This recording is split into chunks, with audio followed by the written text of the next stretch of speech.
शिवाय नमस्तभ्यम दोस्तों, जय श्री राम। भगवान आप सबकी मनोकामना पूरी करें, इसी कामना के साथ आज का वीडियो हम शुरू करते हैं। दोस्तों, साल 2026 में 30 जुलाई से श्रावण मास का प्रारंभ हो रहा है। दोस्तों, श्रावण मास भगवान शिव को समर्पित है। पार्थिव शिवलिंग बना करके अगर हम पूरे श्रावण मास शिव जी की पूजा आराधना करते हैं तो शिव जी हमसे प्रसन्न होकर हमारी सभी मनोकामनाओं को पूरी करते हैं और हमारे सभी कष्टों को दूर करते हैं। अगर आपके घर पे बेलपत्र का पौधा है, समी पत्र का पौधा है या कोई भी खाली गमला है, आप उसमें भी पार्थिव शिवलिंग का निर्माण कर सकते हैं। बस आपको तुलसी जी के पौधे में, तुलसी जी के गमले में पार्थिव शिवलिंग का निर्माण नहीं करना है। बाकी आप किसी भी गमले में कर सकते हैं। साफ स्वच्छ माटी होनी चाहिए, इस बात का आपको विशेष ध्यान रखना है। बहुत ही कम सामान में, बहुत ही कम समय में, बहुत ही सरल पूजा विधि आज आपके साथ साझा करने वाली हूँ। दोस्तों, यहाँ पर रहा 1 लोटा साफ स्वच्छ जल, गाय का कच्चा दूध है, कच्चा दूध ही हमें लेना है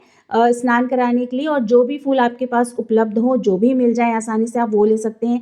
कनेर का फूल है, यहाँ पर थोड़े से मैंने समी पत्र ले लिए हैं, बेल पत्र ले लिए हैं। देखिए, अगर आपको कोई सामान नहीं मिल रहा है तो उसके पीछे मत भागिएगा। जो सामान उपलब्ध है बस भावपूर्ण आप जो है वो भगवान शिव की आराधना कर सकते हैं। और पार्थिव शिवलिंग पूरे श्रावण मास आप अवश्य बनाइएगा।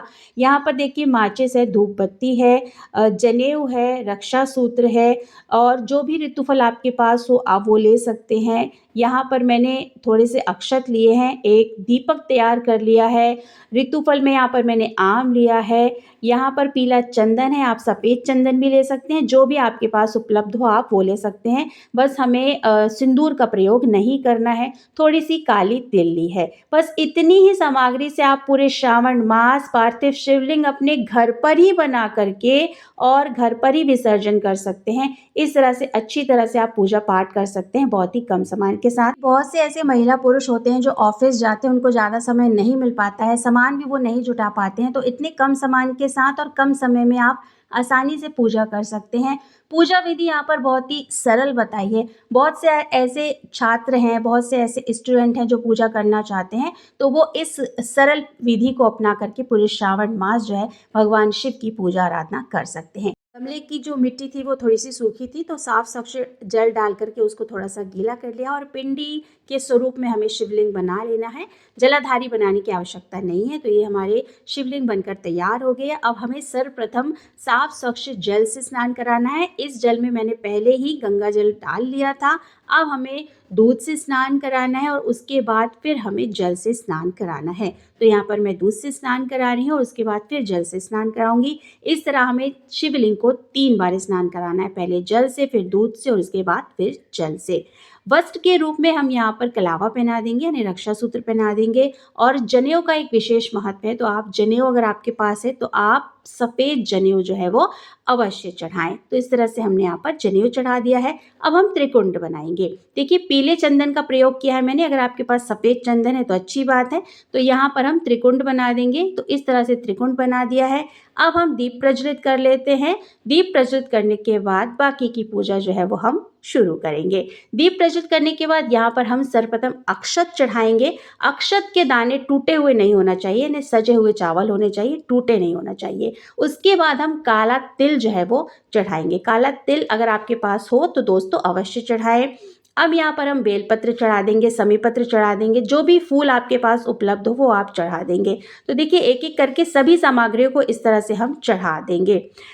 इस तरह से अगर पार्थिव शिवलिंग का निर्माण अगर आप पूरे श्रावण मास करते हैं दोस्तों, तो भगवान शिव की असीम कृपा आप और आपके पूरे परिवार पर बनी रहती है।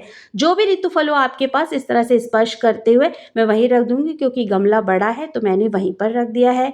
अब हम कुछ दक्षिणा चढ़ाएंगे। अगर पूजा में किसी भी प्रकार की कमी बेसी होगी तो वो इससे पूरी हो जाएगी।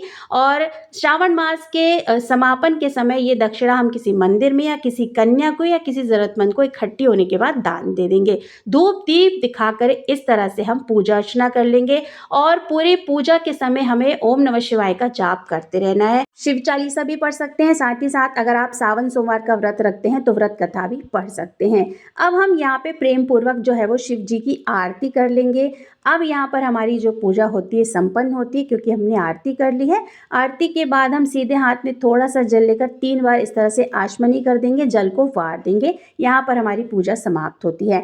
हाथ जोड़कर हम प्रार्थना कर लेंगे, भगवान शिव जी, मैंने पूरे श्रद्धा भाव पूर्ण के साथ पूरे भाव से आपकी पूजा की है। अगर इस पूजा में किसी भी प्रकार की कोई कमी बेसी हो, कोई त्रुटि हो तो उसे क्षमा कीजिएगा। मेरे घर परिवार, मेरे पति और मेरे बच्चों पे अपनी कृपा दृष्टि बनाए रखिएगा। विश्व का कल्याण करिएगा। क्योंकि देखिए दोस्तों, जिनका मन साफ होता है वो केवल अपने लिए ही प्रार्थना नहीं करते हैं, पूरे ब्रह्मांड के लिए, पूरे जगत के लिए, पूरे विश्व के लिए जो है वो प्रार्थना करते हैं। तो इस तरह हमें सभी के लिए प्रार्थना करनी चाहिए। तो देखिए दोस्तों, यहाँ पर मैंने सबसे सरलतम पूजा विधि आपको बताई है कि हम पूरे श्रावण मास किस तरह से पार्थिव शिवलिंग का निर्माण कर सकते हैं, अपने घर पर ही कर सकते हैं, और किस तरह से अभी विसर्जन करना है वो भी मैं आके आपको बता दूंगी। हमारी पूजा तो यहाँ पर हो गई, लेकिन अभी हम विसर्जन नहीं करेंगे तुरंत। धूप दीप अभी हमारी प्रज्वलित है, दिया अभी हमारा जल रहा है। जब तक दिया अपने आप ही शांत नहीं हो जाता तब तक हमें विसर्जन नहीं करना है। तो कुछ समय के पश्चात ही जो है वो हम विसर्जन करेंगे। तो देखिए, यहाँ पर अब दिया जो है वो कुछ समय के बाद जो है वो शांत हो गया अपने आप ही। अब कुछ सामान जो है यहाँ पर पूजा का, वो पूजन सामग्री हम उठा लेंगे, जैसे कि प्रसाद आदि। प्रसाद हम सपरिवार ग्रहण कर सकते हैं, क्योंकि हम शिवलिंग के ऊपर रखा हुआ प्रसाद ग्रहण नहीं किया जाता है, लेकिन हमने यहाँ पर साइड पे ही रख दिया था। ये जनेऊ भी हम हटा लेंगे, दिया हटा लेंगे, और यहाँ पर जो दक्षिणा चढ़ाई थी वो भी हटा लेंगे, और किसी ज़रूरतमंद को या कन्या को हम दान दे देंगे। अब जल का धार बना करके इस तरह से हमें विसर्जन करना है, और अच्छी धार बनानी है, ताकि जो शिवलिंग बनाई है वो अपने आप ही जो है वो माटी उसमें घुल जाए, और ज़्यादा पानी हमें भर देना है पूरे गमले के ऊपर तक। तो इस तरह से हम गमले को पूरे पानी से भर देंगे। अब ये जो पुष्प है वो आप किसी खाली गमले में भी डाल सकते हैं, बहते हुए जल में भी आप प्रवाहित कर सकते हैं। कहीं इधर उधर कचड़े में मत फेंकिएगा, क्योंकि हमने पूजा की है तो साफ स्वच्छ स्थान पर ही उसे रखिएगा, या बहते हुए जल पे प्रवाहित कर दीजिए, या किसी खाली गमले में रख दीजिए, तो वो खाद बन जाएंगे। तो बहुत ही कम सामान के साथ बहुत ही कम समय में हम किस तरह से अपने घर पर ही बेलपत्र के नीचे पार्थिव शिवलिंग बना करके पूरे श्रावण मास पूजा कर सकते हैं, इसकी सबसे सरलतम पूजा विधि आपके साथ साझा करिए दोस्तों। आने वाले श्रावण मास में आप अपने घर पर ही इसी तरह से पार्थिव शिवलिंग बना करके शिव जी की पूजा आराधना अवश्य करिएगा। शिव जी की असीम कृपा आपके घर परिवार, आपके पति और बच्चों पर बनी रहेगी दोस्तों। आशा करती हूँ दोस्तों आपको ये सबसे सरलतम पूजा विधि पसंद आई होगी। अगर ज़रा सी भी पसंद आई है दोस्तों तो वीडियो को छोटा सा एक लाइक कर दीजिएगा, साथ ही साथ अपने ही चैनल को जोर से सब्सक्राइब कर दीजिएगा दोस्तों। बहुत जल्द मिलते हैं एक नए वीडियो के साथ, एक नई जानकारी के साथ। तब तक के लिए श्री शिवाय नमस्तुभ्यम, जय श्री राम, धन्यवाद दोस्तों।